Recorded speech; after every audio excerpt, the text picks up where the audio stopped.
त्याचा एक रितसर कार्यक्रम आहे. मी पहिल्यांदा इथे येण्याच्या आधी संजय अभ्यंकरांना विनंती केली होती की त्यांना चिखलदरा इथं जे आपल्याला मोठं दल उभारायचं आहे तर त्यांना त्यांची अपेक्षा काय आहे ते मला बोलले की आपण जेव्हा प्रत्यक्ष चिखलदऱ्याला जाऊ तेव्हा त्यांच्याकडून दलाकडून त्यांच्याकडून काय अपेक्षा आहे ते आपण जाणून घेऊ आणि तो उपक्रम आम्ही इथे राबवणार आहोत. आणि त्या प्रकारे जसं नायकराव बोलले की आम्ही डॉक्टर बाबासाहेब आंबेडकरांची जयंती ही सणासारखी उत्सवासारखी अत्यंत मनापासून फक्त चिखलदरा इथे नव्हे तर संपूर्ण देशात नव्हे संपूर्ण जगात आपण साजरी करणार आहोत. त्या बाबासाहेबांविषयी आम्हाला किती माहिती आहे, त्यांच्या कार्याविषयी आम्हाला किती माहिती आहे, हा एक प्रश्न महत्वाचा आहे.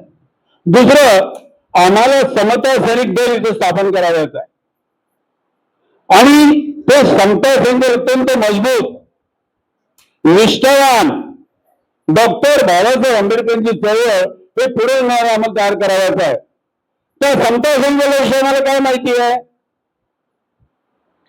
केव्हा सुरू आहे समता सैनिक दल, कोणी स्थापन केलं आणि समता सैनिक दलाने कोणतं काम केलं जेणेकरून समता सैनिक दल हे फक्त चिखलदरा नव्हे, चिखलदरा केंद्र झालं पाहिजे, संपूर्ण राज्याच्या समता सैनिक दलाचं प्रशिक्षण केंद्र म्हणून पुढे आलं पाहिजे. हे कशा करता,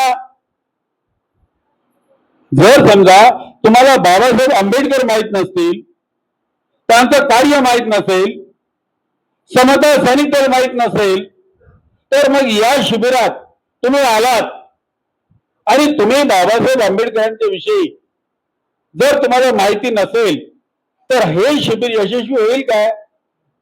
चला एक साधा प्रश्न, तो आंबेडकरांचा जन्म केव्हा झाला होता ही माहिती होते त्यांना असेल. केव्हा झाला होता, 1891. कुठे झाला होता, महूला झाला. चला मी आभारी आहे तुमचा, तुम्हाला एवढं माहिती आहे. त्यांच्या वडिलांचं नाव, त्यांच्या आईचं नाव याच्याविषयी हे करत नाही. डॉक्टर बाबासाहेब आंबेडकरांच्या जीवनाचं थोडंसं अवलोकन करताना मला थोडा इंटरनेटचा आधार घ्यावा लागेल.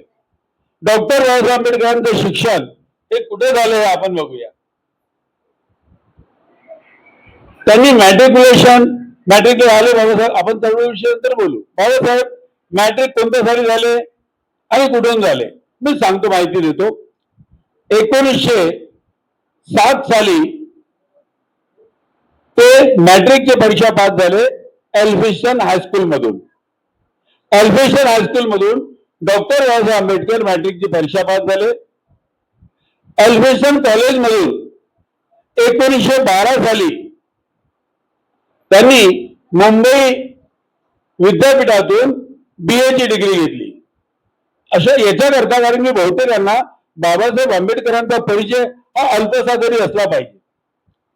त्यानंतर बाबासाहेब 1913 मध्ये जून महिन्यात हे अमेरिकेला गेले आणि ते त्यांनी कोलंबिया विश्वविद्यापीठ जॉईन केलं.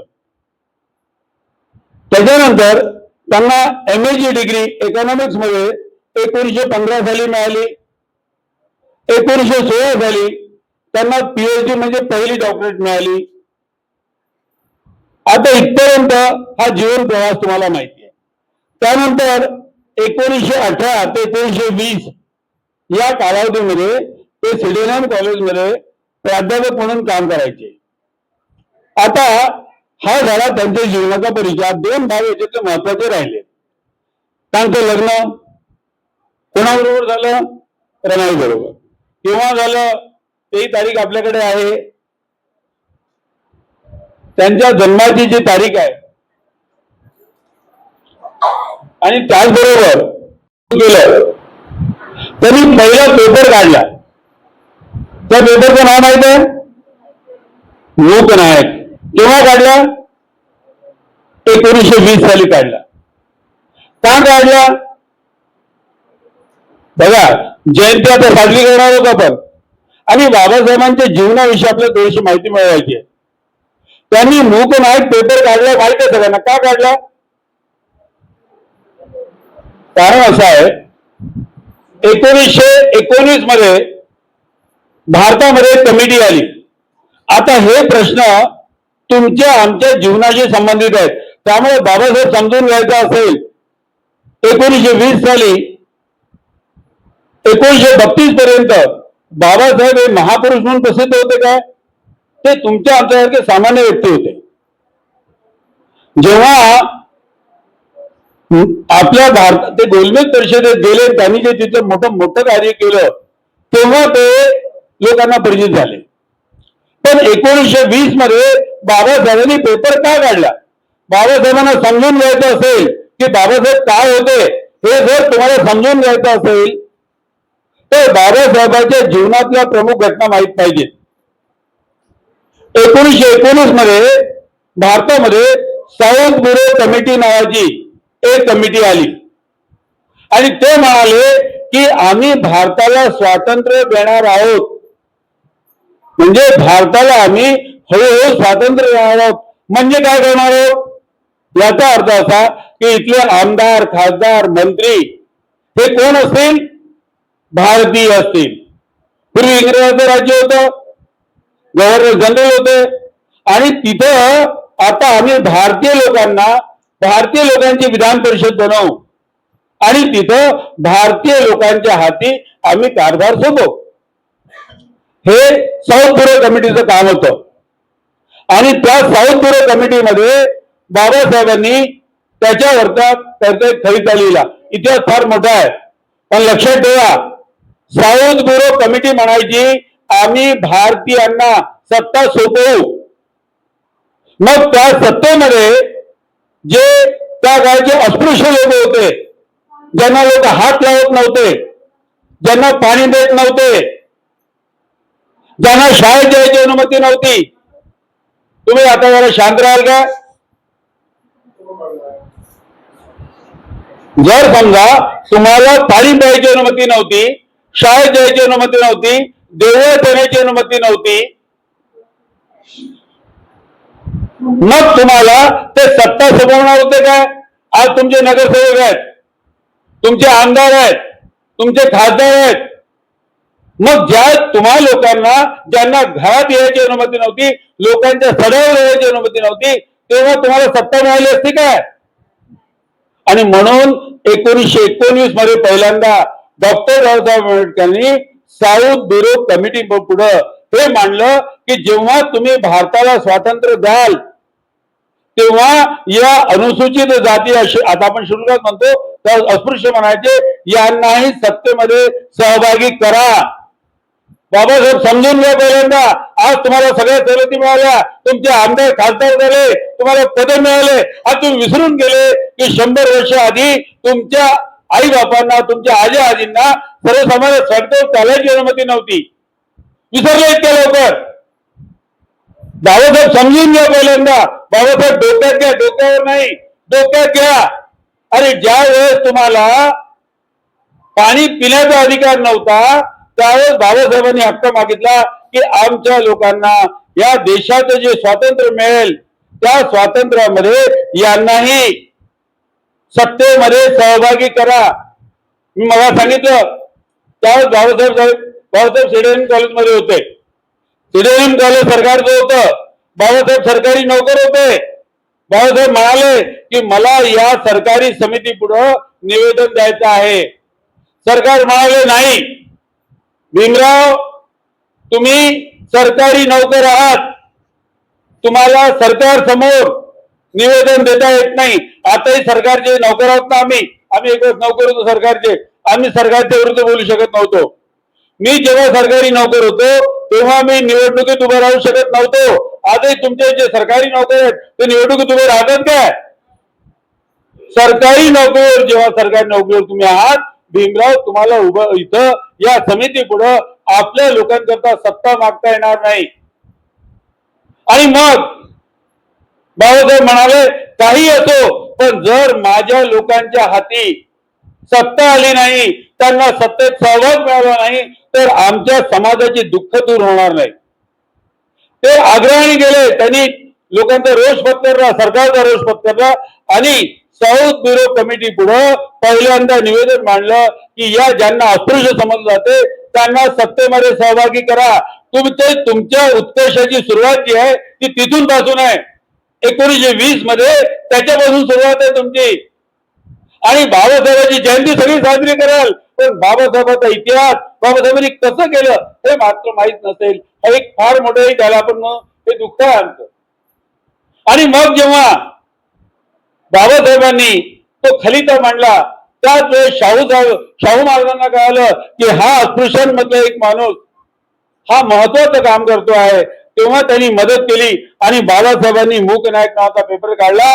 मूक नायक म्हणजे तुम्ही मुके होते, तुम्ही पांगळे होते, तुमचा नायक तुमचा आवाज म्हणून त्यांनी मूक नायक पेपर काढला आणि त्या मूक नायक मध्ये त्यांनी लिहिलं अस्पृश्यांचं दुःख दूर करायचं असेल, अस्पृश्यांचं दुःख दूर करायचं असेल तर जोपर्यंत यांच्या हाती सत्ता येत नाही, जोपर्यंत यांना शिक्षण मिळत नाही, जोपर्यंत यांना रोजगार मिळत नाही,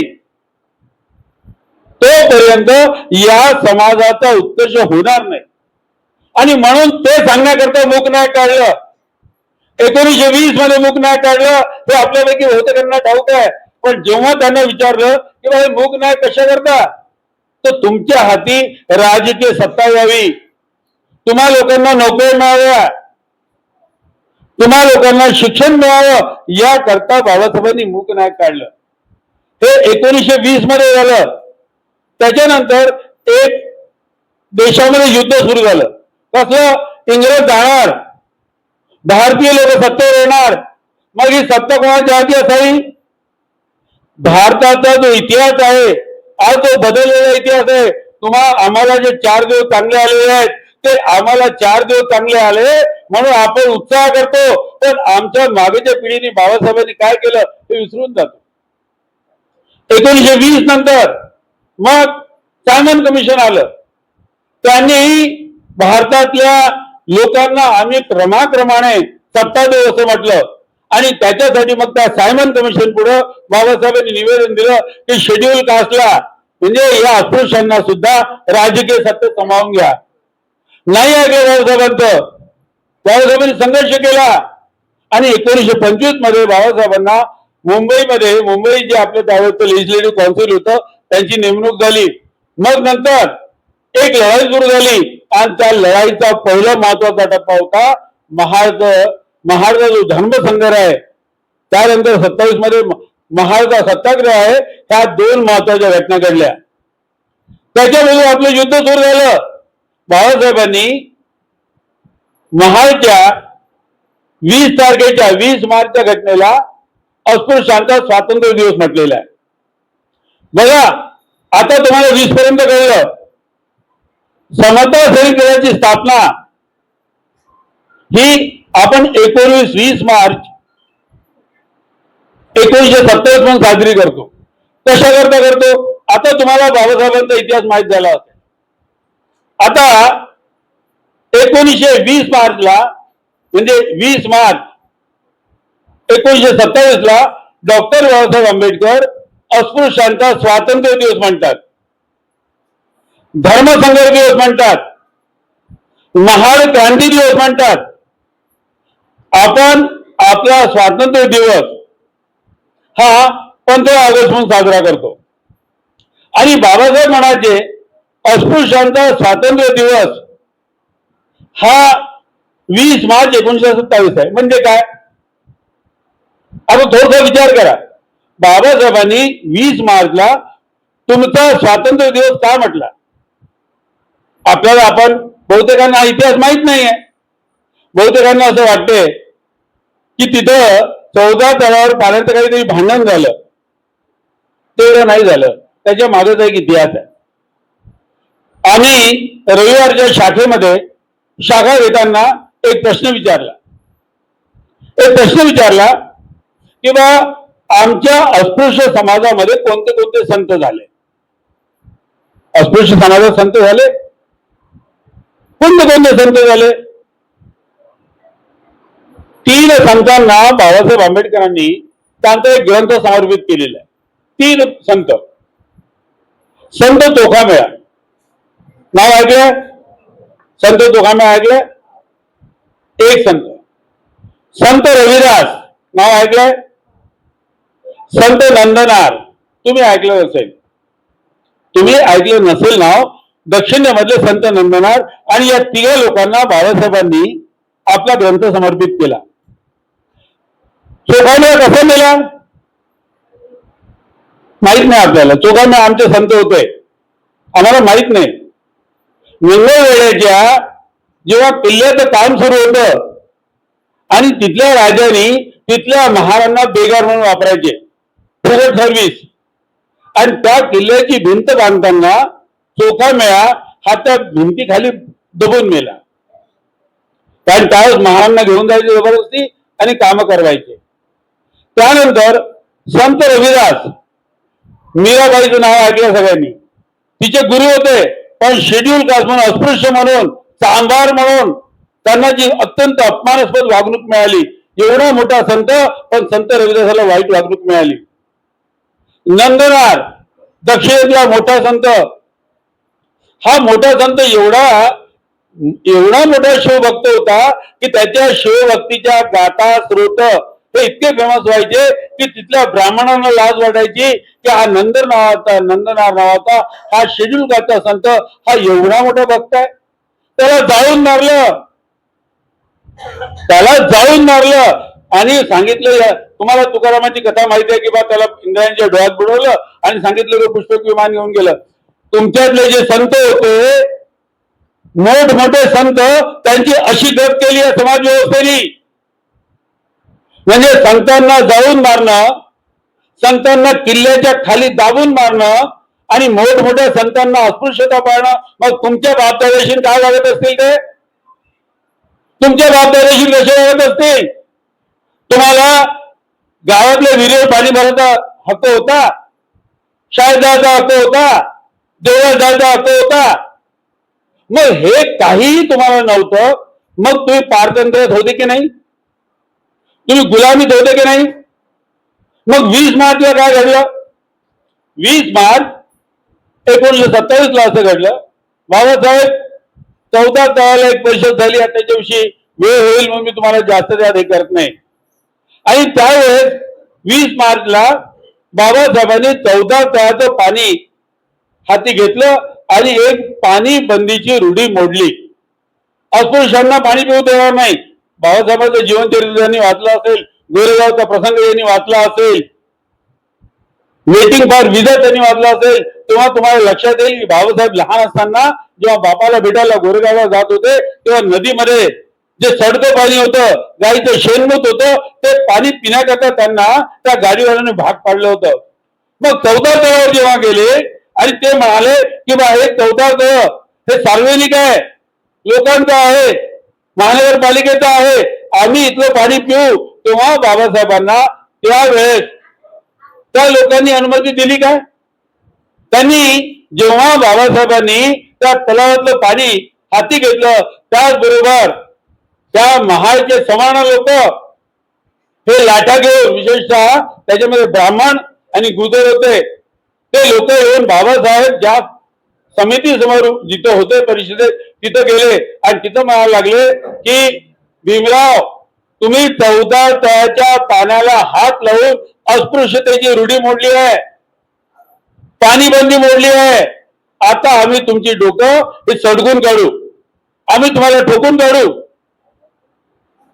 20 मार्चला ज्यावेळेस असं म्हणाले लोक, त्यावेळेस बाबासाहेबांनी त्यांच्यासोबत ज्या महार बटालियनचे ब्रिटिशांच्या फौजातले सैनिक होते ते पुढे झाले आणि ते म्हणाले, आंबेडकर आता आम्हाला अनुमती द्या.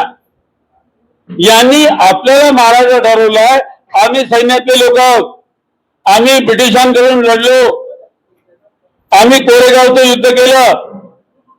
आता तुम्ही आम्हाला सांगा, आता आम्ही यांना सटकून काढतो. मोठा वाद झाला. इंग्रजांचं राज्य होतं, इंग्रजांची पोलीस मदत आली आणि ते म्हणाले की आता तुम्ही मारामारी करू नका, तिथं थांबलं. पण जेव्हा पाणी बंदीची रूढी मोडली 20 तारखेला आणि पूर्ण लोकांना, तुम्हाला ज्यांना सडकेवर चालायची अनुमती नव्हती तिथं त्या पाणी बंदीची रूढी मोडली. त्यामुळे बाबासाहेब म्हणाले की आजपासून आम्ही स्वतंत्र झालो. 3 बंद्या होत्या, आजही असतील. पहिली होती पाणी बंदी, पाणी अस्पृश्यांच्या हातचं पाणी घ्यायचं नाही, पाणी बंदी. दुसरं रोटी बंदी, अस्पृश्यांच्या हातचं जेवण करायचं नाही. तुम्हाला माहित आहे की पूर्वीच्या काळामध्ये अस्पृश्यांच्या हातचं जेवण करत नव्हतं. आणि तिसरी बंदी होती ती म्हणजे बेटी बंदी, म्हणजे अस्पृश्याला पोरगी द्यायची नाही आणि अस्पृश्यांची पोरगी घ्यायची नाही. या 3 रूढ्यांमधून या बंधनात तुम्ही होते. आज चांगले दिवस आले, आज 4 दिवस आले, शाळेत जायला भेटते, रस्त्यावर जायला भेटते, कोणत्याही देवळात जायला भेटते, सगळं विसरलो आम्ही. आज बाबासाहेब आंबेडकरांची जेव्हा जयंती साजरी कराल तेव्हा तुमच्या लक्षात आलं पाहिजे की या बंदी मोडण्याकरता बाबासाहेब आंबेडकरांनी जो महाडला संघर्ष केला, त्याला धर्म संघर्ष म्हटलं बाबासाहेबांनी. कारण की 2 धर्म होते. एक धर्म होता हिंदू धर्म, ब्राह्मणी धर्म, जो महाराज याच्यावर बंदी आला. आणि दुसरा होता मानवतेचा धर्म, की बा माणसाला माणसासारखं वागवलं पाहिजे, त्याचे मानवी हक्क राखले पाहिजे. हा जो 2 धर्माचा संघर्ष होता. म्हणून बाबासाहेबांनी 20 मार्च 1927ला 20 मार्च 1927ला तुमचा स्वातंत्र्य दिवस म्हटलेला आहे, धर्मसंघर्ष दिवस म्हटलेला आहे, तुमचा क्रांती दिवस म्हटलेला आहे. आज 4 दिवस सुखाचे आले, इतिहास विसरून गेले ना. आम्ही मागे काय होतो हे माहित नाही. फक्त 14 एप्रिलला डीजे वाजवू, 14 एप्रिलला बाबासाहेबांची जय जयकार करू, बाबासाहेबांच्या नावाने मिरवणूक काढू, याच्यात पुढेगार राहू. पण आम्हाला हे नका विचारू की बाबासाहेबांनी 4 दिवस जे सुखाची हत्या करता आणले, तो इतिहास आम्हाला नका विचारू. तो इतिहास सांगण्याकरता, बाबासाहेबांचं जे कार्य आहे ते तुम्हाला सांगण्याकरता, बाबासाहेब डोक्यावर नाही डोक्यात घेण्याकरता हे समता संकल्पाचे शिबिर आहे. हे समता संकल्पाचे शिबिर कसे करताय की बाबासाहेब समजून घ्या, तुमच्या जीवनामध्ये जे आमूलाग्र परिवर्तन झालं, जे तुम्हाला शिक्षण मिळालं, नोकऱ्या मिळाल्या, मानाच्या जागा मिळाल्या, पद मिळाली, नगरसेवकीचं पद मिळालं, आमदारांचं पद मिळालं, खासदारांचं पद मिळालं, मंत्रीपद मिळालं. कसं मिळालं? ज्या अस्पृश्यांना पाणी पिण्याचा हक्क नव्हता त्यांना कसं मिळालं? आणि हा संपूर्ण इतिहास जाणून घेणं म्हणजे आंबेडकरांना जाणून घेणं आहे. मग त्यानंतर मुख्य घटनाक्रम तुम्हाला माहित आहे, गोलमेज परिषद, मग नंतर कम्युनल अवॉर्ड, आणि त्यानंतर कम्युनल अवॉर्ड नंतर भारताची घटना तयार करणं, आणि घटना तयार केल्यानंतर मग त्यानंतर 56 मध्ये धर्मांतर करणं, आणि 6 डिसेंबर नंतर निर्वाण. या सगळ्या घटनाक्रम जर मी तुम्हाला इत्थंभूत सांगायला लागलो तर त्याला कितीतरी वेळ लागेल. पण तुम्ही लक्षात घ्या की डॉक्टर बाबासाहेब आंबेडकरांचा एक एक घटनेचा अभ्यास जर तुम्ही नाही केला, त्यांच्या जीवनातल्या बारीक सारीक गोष्टी जर तुम्हाला माहित नसल्या, तर तुम्ही जे जयंती मनवाल ते फक्त कोणी रामाची हनुमानची जयंती मनवते आणि तुम्ही बाबासाहेबांची जयंती मनवाल असं होईल. त्याच्यातला घटनाक्रम समजून घ्या. 20 मार्चला बाबासाहेब आंबेडकरांनी पाण्याची रूढी मोडली. 7 दिवसांनी ब्राह्मणांनी काय म्हटलं की भीमराव आंबेडकरांनी तलाव म्हणजे हा विटाळला, तलावाला विटाळ झाला, आणि मग त्यांनी त्या तलावातलं 5 घागरी पाणी काढलं, वेद हवन केलं, आणि त्या पाण्यामध्ये गायचं शेण मूत पंचगव्य म्हणतात ते टाकलं, आणि म्हणाले की या महाराणी जो तलाव गाठवला होता तो आम्ही शुद्ध केला, तो आम्ही शुद्ध केला. भीमराव आंबेडकर नावाच्या एका अस्पृश्यांनी महाराणी तलाव गाठवला होता, तो आम्ही शुद्ध केला. ही गोष्ट बाबासाहेबांना माहीत झाली, आणि बाबासाहेबांनी एक प्रश्न विचारला. ज्यांनी बहिष्कृत भारत हा पेपर वाचला असेल त्यांना तो प्रश्न माहित आहे. आणि बाबासाहेब काय म्हणाले? बाबासाहेब म्हणाले, मी शिकलेला आहो, मी विदेशातून डिग्री घेऊन आलेलो, मी बाहेर शिकावं डॉक्टरेट आहो, आणि मी एखाद्या तलावाच्या पाण्याला हात लावला तर ते पाणी बाटलं, आणि ते पाणी जे शुद्ध झालं ते कशाने झालं? गायीच्या शेणमूताने झालं. आणि कोणती गाय? जी माणसाची विष्ठा खाते. तर मी नेमका कोण आहे? मी भीमराव आंबेडकर नेमका कोण आहे? मी माणूस आहे? मी जनावर आहे की मी जनावरांपेक्षा निपत्तर आहे? बाबासाहेबांनी लिहिलं, मी तलावात पाणी घ्यायला गेलो, तुम्ही विरोध केला हे मी समजू शकतो, पण तलावाचं शुद्धीकरण मला नाही समजलं. तुम्ही तलाव काय शुद्ध केला?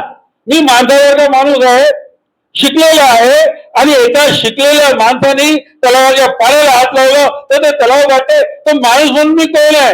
तुमच्यापैकी किती लोक महाडला गेले मला माहित नाही, पण जेव्हा तुम्ही महाडला जा, आणि महाडला बाबासाहेबांचा त्या 14 जायच्या बिजात पुतळा आहे, आणि त्या पुतळ्याने तुम्ही पाण्याकरता बोट दाखवलाय, आणि त्या पुतळ्याच्या स्तंभावर काय लिहिलंय की हा संघर्ष पाण्यासाठी नाहीये, हा प्रश्न मूलभूत मानवी अधिकारांसाठी आहे. तुम्ही जाऊन बघा, आताही जर तुमच्यापैकी कोणी महाडला गेलं असेल नसेल तर जा आणि पहा. म्हणजे आता विचार करा, आता लढाई बदलली. तुम्ही माणूस म्हणून माणसं आहात का? तुम्ही जनावर आहात. म्हणजे एका माणसाने एका तलावाच्या पाण्याला हात लावलं तर ते तलाव वाटते, आणि ते तलाव शुद्धीकरण कशाने होते? गायीच्या शेणमुताने. मग तुम्ही कोण आहात? तुम्ही आपल्याला प्रश्न विचारा, तुमच्या बापदादांना कसं वागवलं असेल? तुमच्या आजी काय कसे वागले असतील? जे अशा प्रकारचा छळ तुमच्या कुटुंबाला झाला, त्याच्यातून मुक्ती कशी मिळाली हा इतिहास जर तुम्हाला 14 एप्रिलला तुम्ही स्मरण केलं नाही तर काय फक्त बाबासाहेबांच्या पुतळ्याला हार टाकल्यामध्ये जयंती साजरी होते काय? हा तुमच्या मुक्तीचा इतिहास आहे. आणि मग बाबासाहेब म्हणाले की आता मी महाडचा सत्याग्रह करेन. मी तलावाच्या पाण्याला हात लावला, तलाव गाठले म्हणता तुम्ही, मी माझं मूल्य सिद्ध करेन. मी माणूस आहो, जनावर आहो की जनावरांपेक्षा निपत्तर आहो ते मी तुम्हाला सांगेन. आता मी पुन्हा नाही, तुम्ही शुद्धी केली ना, करा, पुन्हा वाटली तुमच्या मताप्रमाणे. आणि मग बाबासाहेबांनी सत्याग्रह केला. आणि त्या महाडच्या सत्याग्रहामध्ये अजून एक महत्वाची घटना घडली. आता महाडचा सत्याग्रह मी पुन्हा तरी सांगेन, पण महिलांकरता एक घटना घडली ती लक्षात ठेवा. आज आपल्या महिला शिकलेल्या आहेत, चांगले कपडे घालतात, चांगल्या होद्यावर आहेत. पूर्वी आपल्या ज्या आज्या होत्या त्या कशा होत्या? त्यांची सभा महाडचा सत्याग्रह पुन्हा कधी सांगेल. पण त्या 27 तारखेला 27 डिसेंबरला एक सभा झाली. महाडमध्ये एक चांभारवाडा आहे, तुम्ही जा महाडला चांभारवाडा पहा. त्या चांभारवाड्यामध्ये एक सभा झाली, आणि त्याच्यामध्ये आपल्या समाजाच्या महिलांची सभा होती. म्हातारे होत्या, चांभार होत्या, बंगी समाज होत्या, आणि महार समाजाच्या महिला होत्या. त्यांची एक सभा झाली. आणि बाबासाहेब म्हणतात की बा ही सभा ही अत्यंत महत्वाची आहे. तारीख लक्षात ठेवा, 27 डिसेंबर 1927 ला सभा झाली. आणि बाबासाहेब काय म्हणाले सभेत? बाबासाहेब जे म्हणाले तसं पाण्याविषयी म्हणाले तर मी कोण आहे सांगेन, तसंच त्यांनी आपल्या आयांना प्रश्न विचारला. हे माझ्या मातांनो, मी तुमच्या पोटी जन्म घेतला, तुम्ही महास्त्री आहेत, मी तुमच्या पोटी जन्म घेतला, आणि म्हणून मला शाळेत जाता येत नाही, त्याला विहिरीचं पाणी भरता येत नाही, देवळात जाता येत नाही. तुम्ही मला जन्म कशा करता दिला? मला पोटातच दोरे आणलं. बाबासाहेबांनी आपल्या महिलांना प्रश्न विचारला.